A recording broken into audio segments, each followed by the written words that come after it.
नाज़रीन इकराम, आज अल्हम्दुलिल्लाह 10वां रोज़ा है और 10वें पारे के ख़ुलासे के साथ जमशेद मल्ली आपकी खिदमत में हाज़िर है।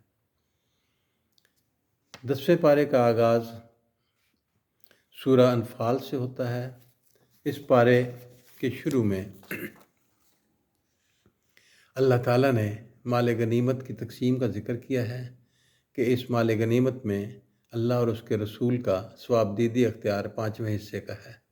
यानी रसूल सल्लल्लाहु अलैहि वसल्लम को ये अख्तियार था कि आप माल गनीमत के 5वें हिस्से को अपनी मर्ज़ी के साथ तक़सीम कर सकते थे।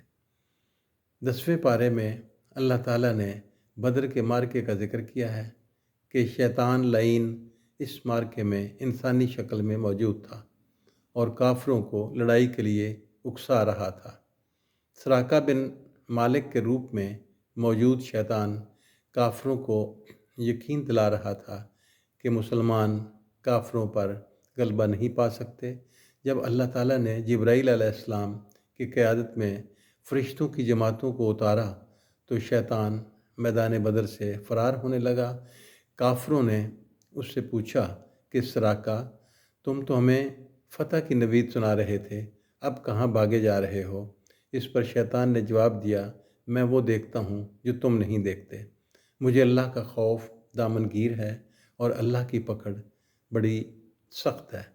इस सूरह में अल्लाह ताला ने यहूदियों की मुतवातर बदअहदियों और ख़यानत के बाद इस आयत का नुज़ूल फरमाया कि अगर आपको किसी कौम की जानिब से ख़यानत का डर हो तो उसका मुआहदा लौटा कर हिसाब बराबर कर दीजिए। बेशक अल्लाह ताला ख़यानत करने वालों को पसंद नहीं करता। इस सूरह में अल्लाह ताला ने मुसलमानों को इस बात की तलकीन की कि काफ़िरों से मुकाबले के लिए हर मुमकिन ताकत और फ़ौजी घोड़ों को तैयार रखें। इस तैयारी की वजह से अल्लाह के दुश्मन और मुसलमानों के दुश्मन मरऊब होंगे और वो दुश्मन भी जिनको मुसलमान नहीं जानते, और अल्लाह के रास्ते में मुसलमान जो खर्च करेंगे उनको उसका पूरा पूरा अजर मिलेगा। अल्लाह ताला ने ये भी बतलाया कि मुसलमान अफरादी एतबार से कमज़ोर भी हों तो कुफ़ार पर गालिब रहते हैं। एक दौर में एक मुसलमान 10 पर गालिब आता था। गुज़रते दौर में मुसलमान की ताकत में कमी आ गई है, लेकिन फिर भी एक मुसलमान हमेशा 2 काफ़िरों पर भारी रहेगा। इसके बाद सूरह तौबा है। सूरह तौबा कुरान मजीद की वाहिद सूरत है जिससे पहले बिस्मिल्लाह मौजूद नहीं। इसकी 2 वजूह बयान की गई हैं कि या तो अल्लाह ताला ने इसको ग़ज़ब में नाज़िल किया और या फिर ये सूरह अनफ़ाल का हिस्सा है। सूरह तौबा में अल्लाह ताला फरमाते हैं, जो शख्स नमाज बाकायदगी से अदा करता है और ज़कात सही तरीके से देता है, ऐसा शख्स मुसलमानों की जमात से मुंसलिक है और दीनी एतबार से उनका भाई है। अल्लाह ताला ने यह भी इरशाद फरमाया कि बाज़ काफ़िर इस बात पर अतराते थे कि हम हरम की सफाई करते हैं और हाजियों को सत्तू पिलाते हैं। अल्लाह ताला ने फरमाया कि हरम और हाजियों की खिदमत से कहीं ज़्यादा बेहतर अल्लाह ताला की ज़ात पर ईमान लाना और उसकी खुशनुदी के लिए जद्दोजहद करना है। अल्लाह ताला ने मुसलमानों को तंबीह करते हुए कहा है कि अगर तुम्हारे बाप, तुम्हारे बेटे, तुम्हारे भाई, तुम्हारी बीवियाँ, तुम्हारे कबीले, तुम्हारे माल जो तुम इकट्ठे करते हो, तुम्हारी तजारत जिसके नुकसान से तुम डरते हो और घर जिनमें रहना तुम्हें मरगूब है, तुमको अल्लाह और उसके रसूल के रास्ते में किए जाने वाले जहाद से ज़्यादा पसंद हैं, तो इंतज़ार करो जब तक कि अल्लाह का फ़ैसला नहीं आ जाता। इस बारे में अल्लाह ताला ने हुनैन के मार्का का भी ज़िक्र किया है। मुसलमानों का हमेशा ये तर्ज़ अमल रहा कि वो किल्लत वसाइल और अफरादी क़ुव्वत में कमी के बावजूद अल्लाह और उसके रसूल सल्लल्लाहु अलैहि वसल्लम के हुक्म पर साबित कदम और अल्लाह की गैबी नुसरत और हमायत के तलबगार रहे। لیکن حنین کا معرکہ ایسا تھا جس میں مسلمانوں کی تعداد اور افرادی قوت بہت زیادہ تھی۔ اس تعداد کی کثرت اور فراوانی نے مسلمانوں کے دلوں میں ایک فخر کی کیفیت پیدا کر دی۔ جب مسلمان کافروں کے آمنے سامنے ہوئے تو ہوازن کے تجربہ کار تیر اندازوں نے یک لخت مسلمانوں پر حملہ کر دیا۔ مسلمانوں کے قدم اکھڑ گئے، تاہم نبی صلی اللہ علیہ وسلم پورے وقار اور شجاعت کے ساتھ میدان جنگ میں ڈٹے رہے۔ رسول اکرم صلی اللہ علیہ وسلم کی استقامت کی وجہ سے مسلمان بھی دوبارہ حوصلے میں آ گئے اور اللہ تعالیٰ سے مدد طلب کی۔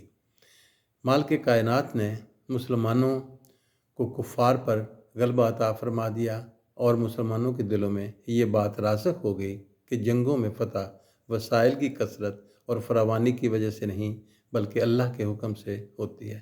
اس بارے میں اللہ تعالیٰ نے یہودیوں اور نصرانیوں کے برے عقیدے کی مذمت کرتے ہوئے ارشاد فرمایا کہ یہودی ہرزہ سرائی کرتے ہیں کہ عزیر علیہ السلام اللہ کے بیٹے ہیں، اور عیسائی ہرزہ سرائی کرتے ہیں کہ جناب عیسیٰ علیہ السلام اللہ کے بیٹے ہیں۔